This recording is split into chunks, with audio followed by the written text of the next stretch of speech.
అహంకారం ఉన్నంత వరకు ఒక వ్యక్తి తనను పొగిడినప్పుడు ఆనందపడుతూ, విమర్శించినప్పుడు బాధపడుతూ ఉంటాడు. అటువంటి అహంకారం ఎంతవరకు పోతుందో చెప్పలేం. అటువంటి అహంకారాన్ని వదిలించుకోవాలంటే కొన్ని యుగాల సమయం పడుతుంది. భ్రమ విషయంలోనూ, అహంకారం విషయంలో కూడా ఇది సత్యం.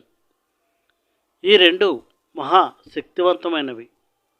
చాలామంది యోగులు పతనానికి ఇవే ముఖ్య కారణాలు. మరొక విషయాన్ని నేను మీతో చెప్పాలనుకుంటున్నాను.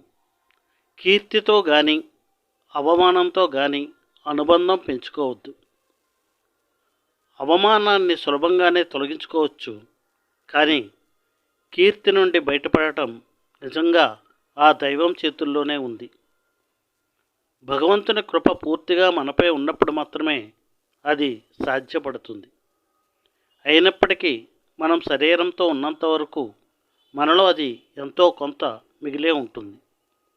నేను నా బలహీనతను గురించి కూడా వ్రాస్తున్నాను. ఎవరైనా నన్ను పొగిడినప్పుడు, తరచూ కాకపోయినప్పటికీ నేను కూడా సంతోషపడుతూ ఉంటాను. రెండవది, ఇది జరిగినప్పుడు ఎవరు పొగడబడుతున్నారు, ఎవరు సంతోషిస్తున్నారు అనే విషయం నా అనుభవంలోకి రాదు.